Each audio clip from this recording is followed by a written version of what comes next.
Right, we now come to the urgent question. Louise, Haigh. Thank you very much, Mr Speaker. To ask the Secretary of State for Transport if he will make a statement on steps being taken to prevent job losses in the UK's rail manufacturing sector. Mr Speaker, before I start, can I thank you for having me up into your constituency in Chorley over the Easter holiday, and can I also pass on my deepest condolences to you and to your family for the loss of your father. Mr Speaker, I thank the honourable member for her question. I am responding on behalf of the Secretary of State, who will shortly today be meeting Alstom's Group Chairman and Chief Executive to discuss a potential way forward. He will come to the House and make a statement at the appropriate time, noting these are sensitive commercial discussions. As set out in the comprehensive open letter from the Secretary of State to the Honourable Lady on the 29th of March, the Government is well aware that companies like Alstom and Hitachi are facing short-term gaps in their order books. The letter set out clearly that these are complex problems to which there are not simple solutions, but the Government has been doing everything it can to support the workforce over many months and is continuing to do so. Whilst Alstom is currently consulting its unions and employees on possible job losses, this must be a commercial decision for Alstom. The Government has been working with the company to explore options to enable it to continue manufacturing at its Derby site. We have convened a cross-Whitehall group to advise on how to support continued production at Derby and how best to support those workers at risk of redundancy. And we have held similar discussions with Hitachi, both in correspondence and face-to-face. We remain keen to work with Hitachi as it looks for commercial solutions to guarantee the long-term sustainable future of its Newton Aycliffe site. Hitachi are not currently consulting on any changes to its workforce. Mr Speaker, the fact remains that the market for passenger trains is a competitive one. The Department cannot guarantee orders for individual manufacturers. Trains are major assets with a lifetime of 35 to 40 years, so there will naturally be peaks and troughs in the procurement cycle. Nevertheless, we expect substantial continued demand for new trains. In recent months, LNER confirmed an order of 10 new tri-mode trains for the East Coast Main Line. A tender for new trains for Transpennine Express was launched in December 2023. In January of this year, I wrote to train manufacturers to outline the pipeline of current and expected orders for new trains.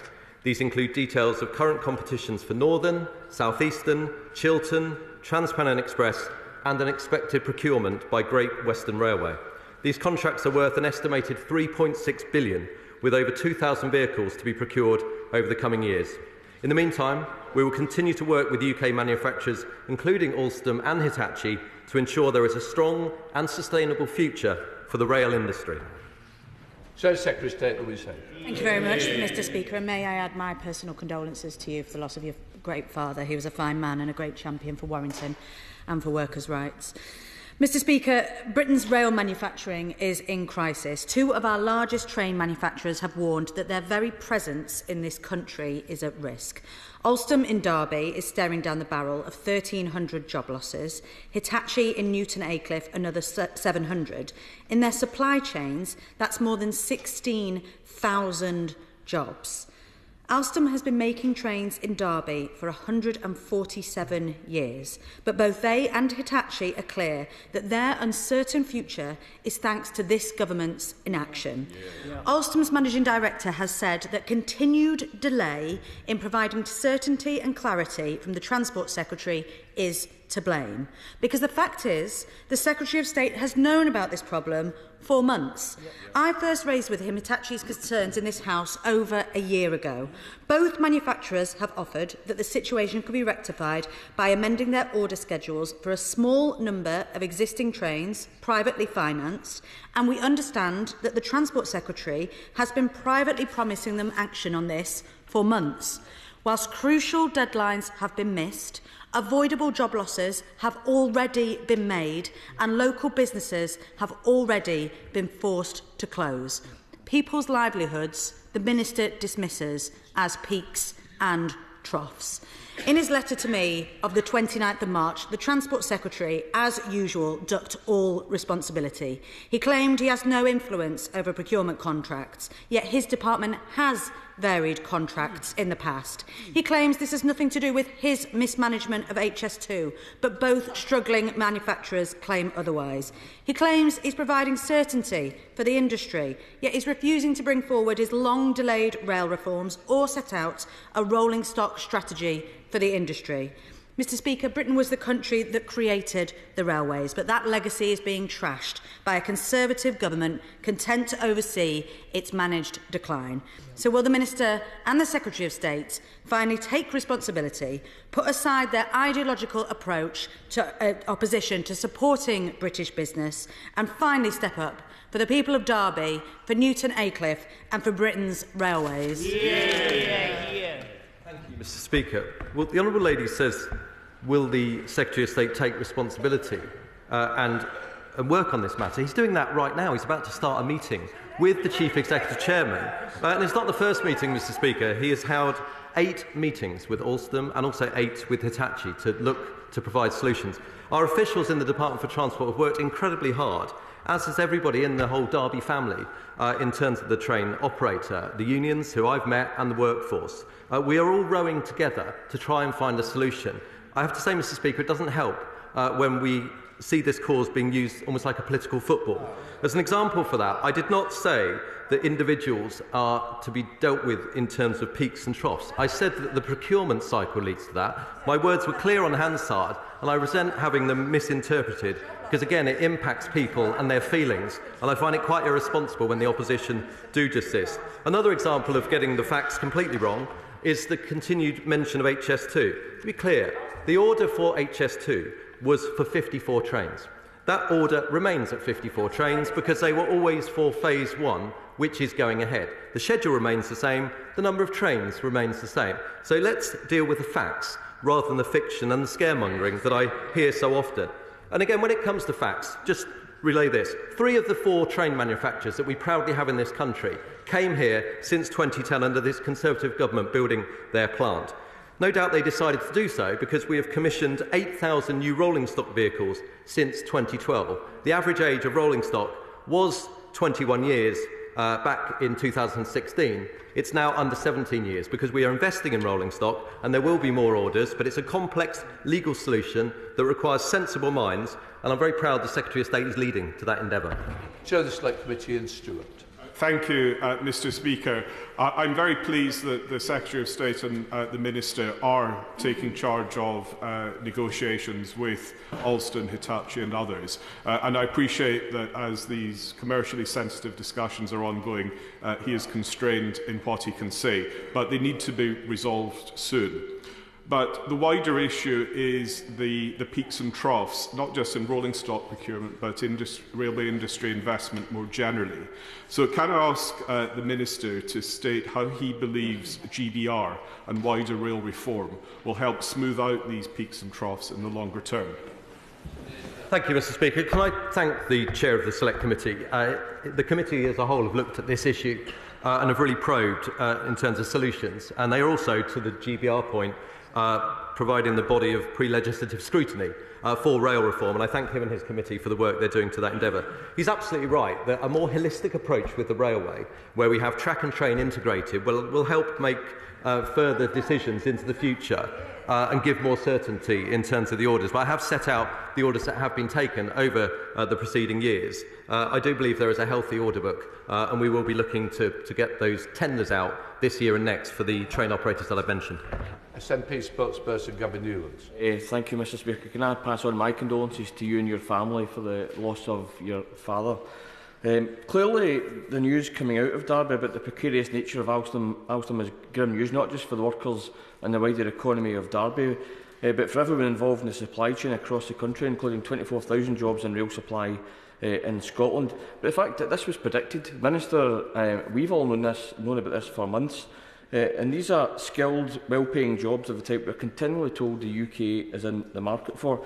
So does he accept that the stop-start procurement of new rolling stock is a direct result of the fragmented and disconnected railway system that has placed financialisation and the Treasury's miserly attitude to investment above rail's key role in a decarbonised 21st century society?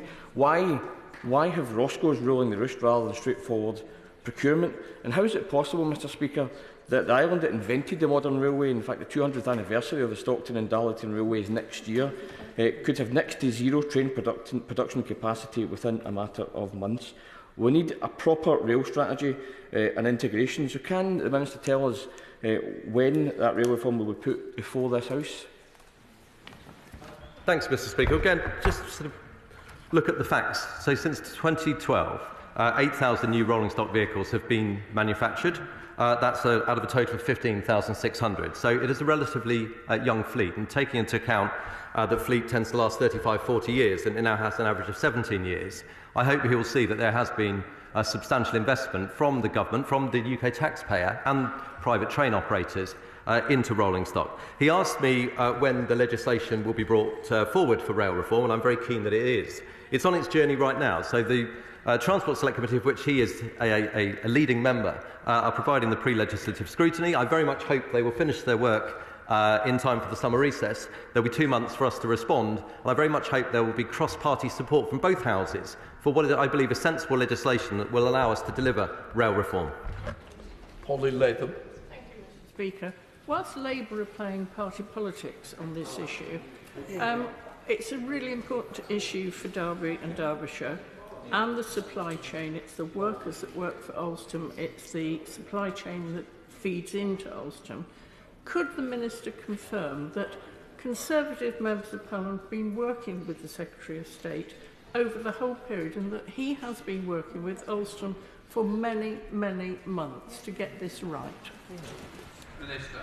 Can I thank my honourable friend, because as she knows well, and indeed my honourable friend for Derby North knows well, the amount of work that they've put in, pressing us, doing so privately but firmly, to make sure that we're working on this, because the concern is their concern as constituency MPs, and I couldn't credit them enough in terms of the amount of work that's gone in on their side, and for doing so sensibly. And that also includes those in Derby Council as well, to whom we are grateful. I believe this is the way to approach it. And the number of meetings we've had, the cross-departmental task force that is in place, the sheer amount of hours that the officials have put in, have all led us to a point where we very much hope that we will be able to provide a solution. The matter is complex, there are legal challenges, and often these type of contracts end up in litigation. So we have to be very careful with the process, but we are very keen to find that solution. I thank them both for their work. Dame Margaret Beckett. Thank you, Mr Speaker. I'm disappointed and sorry to hear what the Honourable Lady has just said, because as she knows perfectly well, there has been a substantial amount of cross-party working on this issue over many months and years. And I find it a little disappointing that although I am told there have been many meetings between the Secretary of State and local Conservative members, at no point has he or his office chosen to involve me, since the factory is in my constituency. However, that doesn't matter at all. What really matters, and what I find most difficult about this whole issue, is that we have had so many of these conversations over the years I have been in this House about failing industries where, what are the prospects for the future, and there's a struggle, and as always there's an argument between those who want to look to the long term and those who want short-term financial savings. This is not an industry where that is the problem. Yeah. In the longer term, there are going to be millions of pounds of orders for rolling stock, because there is rolling stock renewal needed right across the country, as everybody in the rail industry is aware. This is an industry with prospects, with an ongoing realistic vision of secure, high-value, high-reward jobs, and yet one where, I'm afraid, government inaction is putting those jobs at risk, particularly, as has been said a moment ago, on both sides of the House, in the supply chain. Here, here. Well, can I thank the Right Honourable Member for the points that she raises. And when I refer to the discussions that have been held, they have been cross-party. So the leader of Derby Council has worked very closely with the department to try and find a solution and broker that as well. I will take the matter she mentions in terms of meetings. I don't have that to hand, but I will ensure that she gets the right meeting that she asked for. But the point I was making more was the points from the front bench just don't help matters at all, because this is a sensitive, commercial and legally challenging situation that we are trying to find a way through. We cannot just find contracts just for one train manufacturer. We have 4, and it has to be an open process, otherwise the matter ends up in court. But despite that, we are doing everything we can to find the right orders for those train manufacturers. So as well as the letter that I've written to all of the manufacturers to specify the tender pipeline to come, the Secretary of State has also written to all those entities who finance train operators, with a point being made that they should bring forward matters that they can see, which will also help in terms of refurbishment as well as new rolling stock. Jason McCarthy. Thank you, Mr. Speaker. Can I thank the Rail Minister for the huge levels of rail investment going into my Colne Valley constituency. Alongside my honourable friends for Dewsbury and Penistone and Stocksbridge, as he knows, we secured £48 million of levelling up cash for the Penistone line for upgrades there, with stations at Honley and Brockholes in my constituency. And can I thank him for visiting Huddersfield Railway Station last year, and I'm pleased to report now the major upgrade as part of the £11 billion Trans-Pennine Rail upgrade is underway at Huddersfield Railway Station, and once that is complete there'll be major upgrades to Slough and Marsden stations, including disabled access. Rail investment is being delivered to my wonderful part of West Yorkshire. Mr. Speaker, can I thank my honourable friend? He's an absolute champion of the railway, and it was an absolute delight to go and visit him at Huddersfield Station and talk about some of these projects. And of course, it's completely relevant to the matter before us. The Trans-Pennine route upgrade, for which there will be more government investment in that upgrade than there has been for the entirety of Crossrail, is also itself allowing us to put an order in for Trans-Pennine Express trains. So there will be more trains being manufactured, as well as better stations, longer platforms, more resilience. And I want to thank that team that are doing a brilliant job. The Sunday Times highlighted it. Rather than chuntering, it would be nice if the opposition thanked those who deliver railway projects to time and budget. Graham Morris. Thank you, Mr. Speaker, and my condolences on your loss.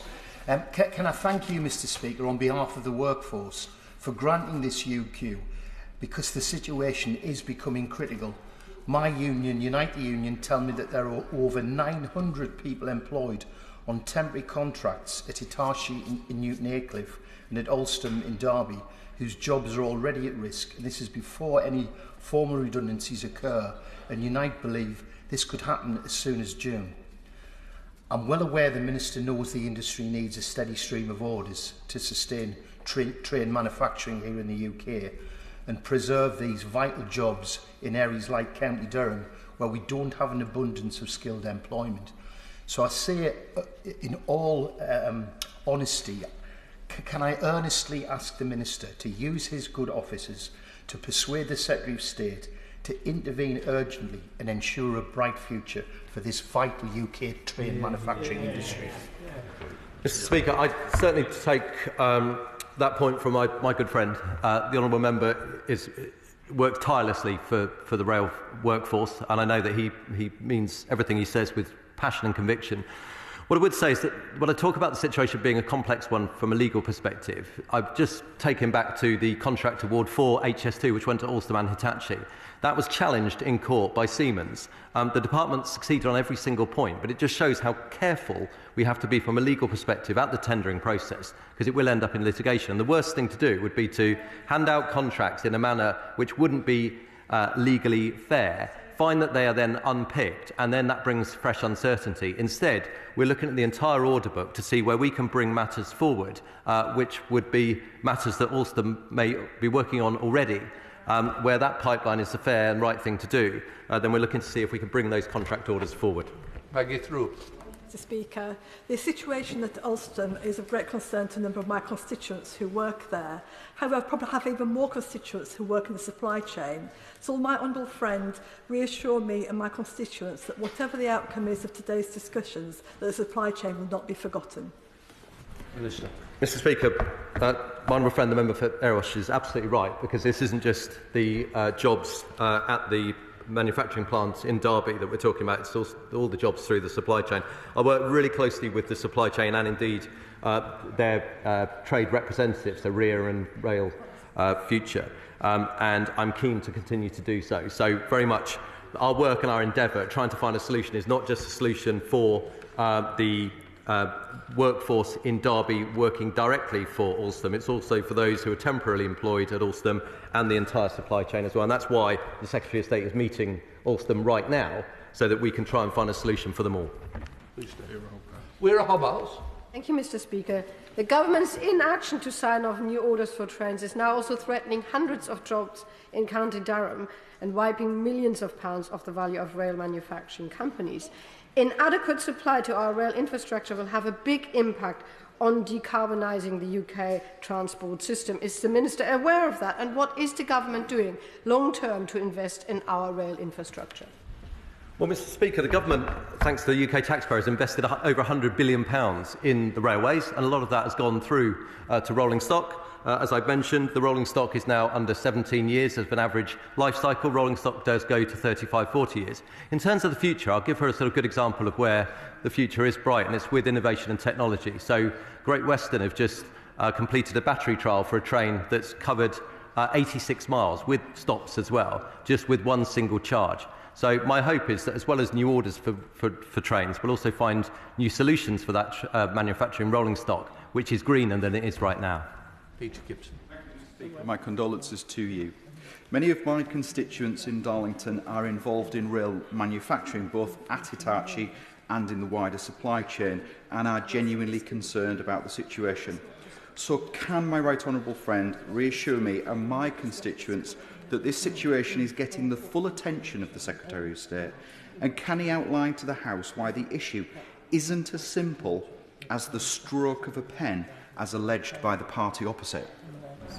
Mr. Speaker, I can give my honourable friend, the member for Darlington, that assurance. And he's absolutely right. It is a complex matter, and it's important that we get this right.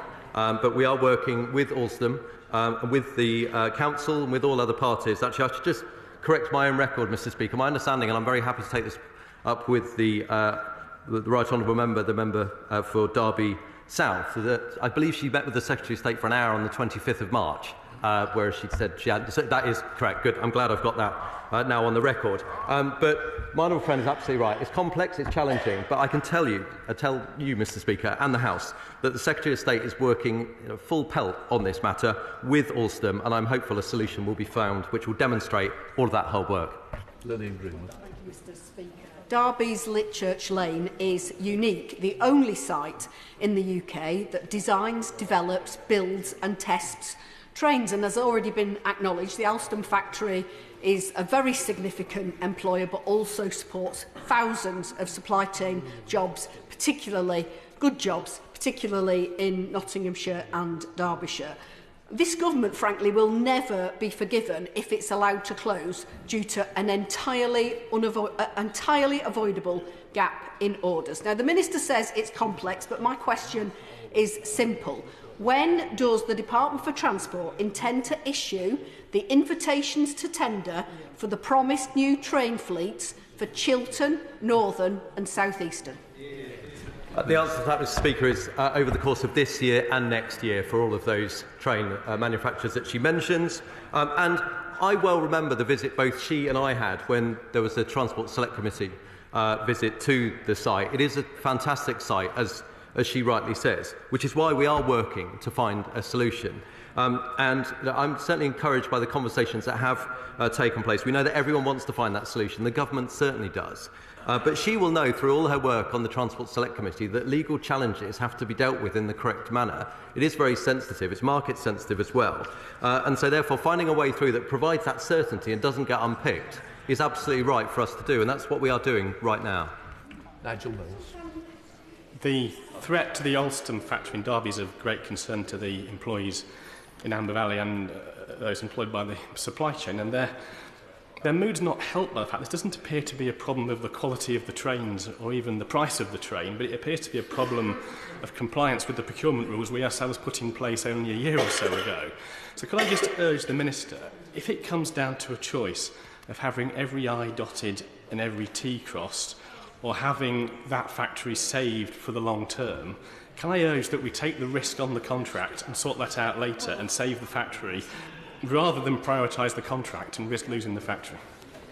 Minister. Mr. Speaker, my honourable friend sort of in a way describes it. It's a careful balance, but I will reiterate that if we were to to award contracts that are outside of the usual process, then firstly there's other workforces that are impacted as well. Those in Newport, we've mentioned those up in Newton Aycliffe, and also those up in the Hull area. So we have to take into account all of the workforce as well as the fair process with regards to the contract. But as he mentions, there are trains being manufactured right now rolling off the production line up in Derby, so South West trains, Midland trains, good quality trains. As I said to him, the challenge is that we've produced a lot of trains over the years. What I really want to do is to help those train manufacturers export more, because then that will fill up the order book, so they're not just reliant on the domestic market, because as it gets fresher and younger in terms of its rolling stock years, then we need to find a solution outside of this country. Andy MacDonald. Thanks, Mr. Speaker. My condolences to you. The Minister talks about this being a complex issue, but isn't it rather simple? These companies will not be around to enjoy the sort of exporting opportunities that he talks about if they don't sustain. And in answer to my honourable friend from Nottingham, can you just apply his mind to what he just said about the invitations to tender? If it's going to take that long to issue those tenders, people are not going to be around. It's not about them not competing, it's about being able to compete and be here. So can you not recognise that the constant chopping and changing to procurement in the rail industry has landed us in this terrible position today? Minister. Well, Mr. Speaker, I don't accept that, because earlier on this year, when I met with the train manufacturers previously, and they said they wanted sort of longer-term certainty. So the reason for setting out what was coming up next is to give that. And of course, there are some train manufacturing going on right now. We've just seen the award, for example, to CAF of the 10 LNER tri-mode trains as well. So there is manufacturing, there are contracts being awarded, but I know I'm repeating myself, but as the train rolling stock gets younger in age, because it has a life of 35 to 40 years, the average life is now under 17 years, then by definition, there are few orders that would then tend to go through. But it is important that we actually have that sort of future pipeline, and that's why I mentioned those orders going to tender for this year and next. Matt Bickles. Thank you, Mr. Speaker. Hitachi provides opportunities in high-skilled jobs benefiting people from right across the North East, including a number in my own Stockton South constituency. Can my right honourable friend confirm he'll continue to look at every possible option to protect these jobs and the North East's incredible manufacturing capabilities? Yes, Yes, indeed, Mr. Speaker. And the team at Hitachi, as well as Alstom, will of course be working on the HS2 tender, which will be coming their way for 54 trains. So I'm really keen to meet with them. I met with Hitachi yesterday, albeit a different arm, more on the signalling side of things. I'm keen to work with the private sector. We're very proud of the train manufacturers that we have in this country. We want to make sure that they sustain and they continue to not only get contracts from this country, but as I mentioned previously, I really want to see exports, which is why I tend to go abroad, so I can actually help champion those exports in those markets for them. John Warren. Thank you. In 1823, Robert Stevenson and Company set up the world's first locomotive factory in my constituency. Is this the Conservative idea of an anniversary present to the North East, the end of 200 years of railway manufacturing and innovation? He says it's complex and challenging, but for the sake of Hitachi workers and for our entire region, will he commit to the future of railway manufacturing in the North East? Speaker, these are private sector companies who, of course, rely on government-funded contracts, but ultimately they're private sector companies, and it's a matter for them. Our job is to support them, and I've already described the order book that we've put through since 2012. And of course, any government or government in waiting would actually have to follow the correct process that we do with our officials to do things properly, and it's rather telling that the opposition don't seem to know how proper governance operates. And again, I'll just remind her, in 2010, 3 of the 4 train manufacturers that we have built their plants under a Conservative government because they know that this government is good for business, and this government, as £100 billion demonstrates since 2010, invests in the railways as well. Thank you, Mr. Speaker. Mr. Speaker, as the Member of Parliament for Sedgefield, which incorporates the Newton Aycliffe Hitachi factory, which has already been mentioned, is the home of the railways. 200 years ago, the first train went on the line just next to the Hitachi factory. We are founded in railways, we want to be in railways, and we always will be in railways. The situation you've got at the moment, though, is that our opposition are taking this as a political football. As the members just said about that, everybody's saying it's so simple, it's a stroke of a pen. It wasn't the stroke of a pen when Nexus had the situation in Newcastle. No, it wasn't, and you had the pen then. Sorry, the opposition party had the pen then, Mr. Speaker. But anyway, right here, right now, I am very concerned about what's happening with Hitachi, as I am obviously with Alstom and with the supply chains. I've met the unions, I've met Unite several times and will continue to do so. It's important that we're all engaged in this properly and confidentially where appropriate. I've been completely irritated by the number of times that the opposition is saying that the government is not engaged. For most of the time I've been engaging with them confidentially, as Hitachi asked. We've had everybody, including the Prime Minister, has been to Hitachi to understand what exactly the situation is. What we need now is the unions to be engaged, we've got Hitachi to use all of their innovation and skills, and can I just ask the Minister to make sure that he is fully engaged and explain to the opposition if it was so easy, why wouldn't we just do it? Mr. Speaker, can I thank my honourable friend, the member for Sedgefield, because as he puts it himself, but he's being too modest, he is working with us constantly to ensure that Hitachi's concerns are addressed.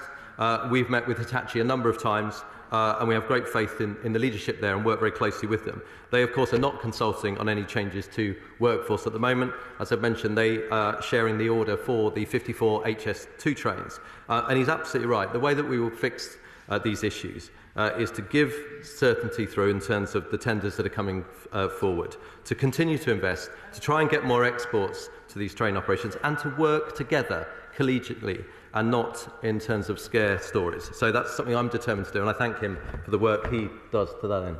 Alex Cunningham.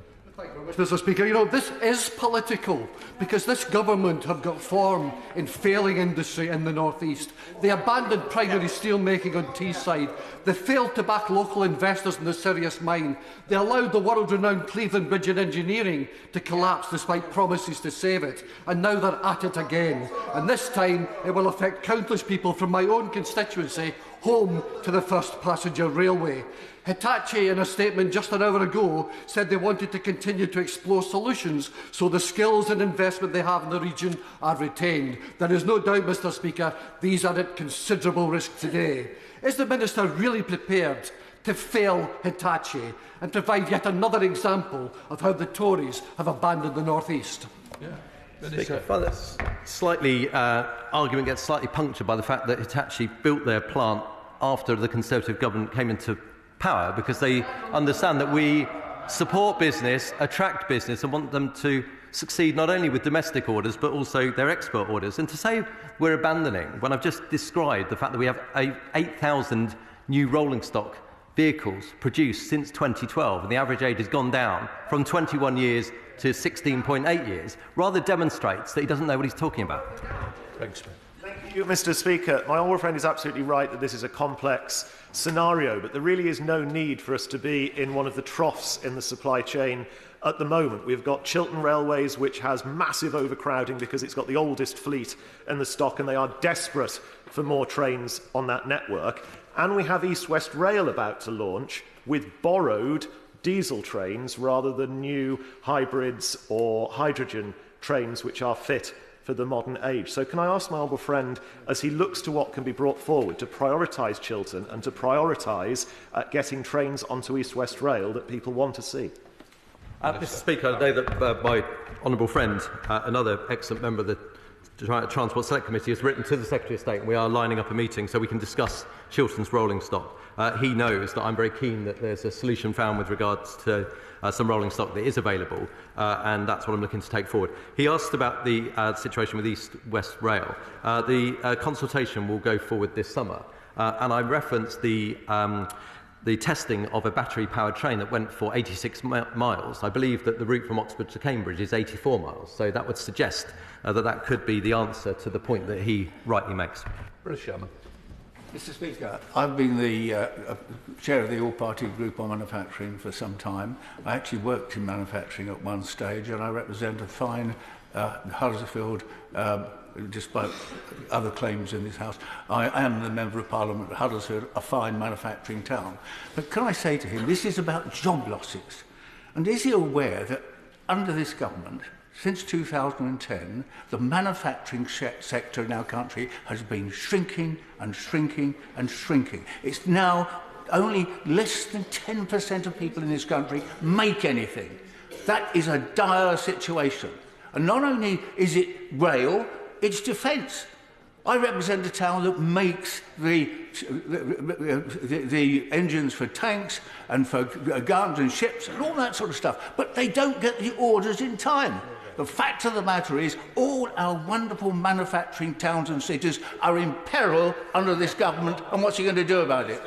Well, Mr. Speaker, it was the same Huddersfield that I went and visited because I was with the team from the Trans-Pennine route upgrade, where we are investing £9 to £11.5 billion upgrading that route, which will make it not only better for rail passengers, but will also and is providing thousands of jobs, the bulk of which are within the local workforce as well. And they're very proud of that, of the Trans-Pennine route upgrade team. So, again, that rather demonstrates that what the honourable member has just stated is not backed up by the facts. Sam Terry.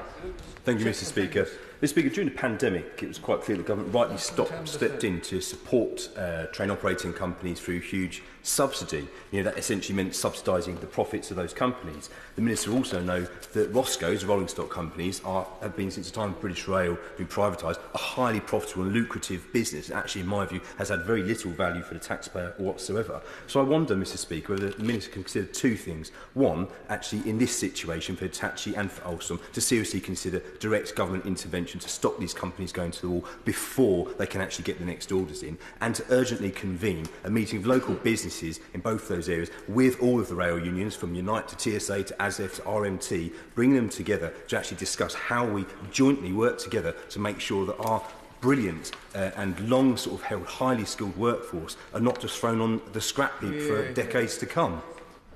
Well, Mr. Speaker, a lot of the finance that I talked about and the orders that have been brought forward, which is why we have a relatively young fleet, is because we've had train operators that have been able to use their own balance sheet in order to invest. Now, of course, since the pandemic, rail finance is only back to about 80% of where they were pre-COVID due to the changes in working patterns. Then that has been more of a challenge, which is why the government and the taxpayer takes on more of the burden. In terms of the meeting with the unions, I should just reference the meeting I had with union representatives from Alstom and Workforce, who were absolutely superb. And I found that the way they wanted to do their business in a sensible, calm, but of course, they challenge, and rightly they do. That provides us with the motivation to try and intervene and deliver a solution. And that's what the Secretary of State is doing right now. Liz Twist. Thank you, Mr. Speaker. The potential loss of jobs at Hitachi in the North East will hit the North East economy as a whole, and it's absolutely vital that we maintain this rail manufacturing capability there. So what is the government going to do to make sure that we don't lose that facility because there's a gap in orders? What will the government be doing to ensure that that doesn't happen and to save those jobs? Mr. Speaker, so it's important to note that Hitachi are not currently consulting on any changes in workforce, but they, of course, are concerned and they speak to honourable members in this place for those concerns to be put through to us, and I welcome that approach as well. Again, in terms of what are we doing, so those train operators where their rolling stock is older and needs renewing, we are putting those out to market, so that's Trans-Pennine, that's Northern, that's South Eastern, that's Chiltern. And bringing those orders through will obviously assist. But again, I come back to the export part. If our fleet is getting younger, and it means that there won't be as many orders, then we really need to see that our 4 great train manufacturers being able to export more abroad so that that delivers for UK PLC. Mike Ainsworth. Thank you, Mr. Speaker. What further discussions is the Minister and Secretary of State going to have with the manufacturing and rail unions on this matter?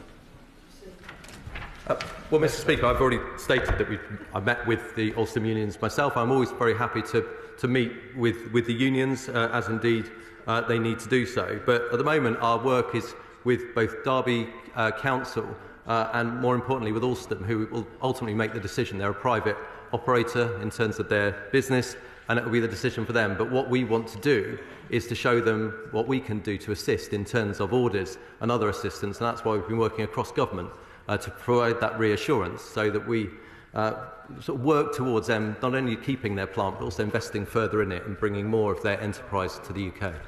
Jim Shannon. Mr. Speaker, can I thank the Minister for his answers. I don't think anybody in the House could doubt the Minister's commitment or government's commitment to improving things, and we thank them for that. Can the Minister outline what strategy government has to support manufacturing companies throughout the United Kingdom to make improvements to attract business and sustain contracts? And will government commit to ensuring that all government contracts are fulfilled with British manufactured products as standard to give confidence to investment in British manufacturing? Thank you. Mr. Speaker, thank you. Look, I thank the honourable member. He always puts his points with such sort of kindness, but also consideration, and he actually makes better points as a result than some that get chucked around here. In terms of the answer to him, I can provide him the assurance that by writing, as I did, to the train manufacturers and meeting with them, listening to them saying they wanted the certainty, they wanted to know what the pipeline is, and we've been working with the Treasury to bring that pipeline forward. And then the Secretary of State's letter adds another angle, because what we're doing there is writing to the Roscoes that finance train refurbishments to see if those can be brought forward as well. So we're doing everything we can from our side within the difficult legal and commercial situation that we can find ourselves in, to do things correctly, to bring those orders through, to give more certainty so that those companies will continue to invest in the UK. That completes the urgent question. We now come to the 10-minute rule motion.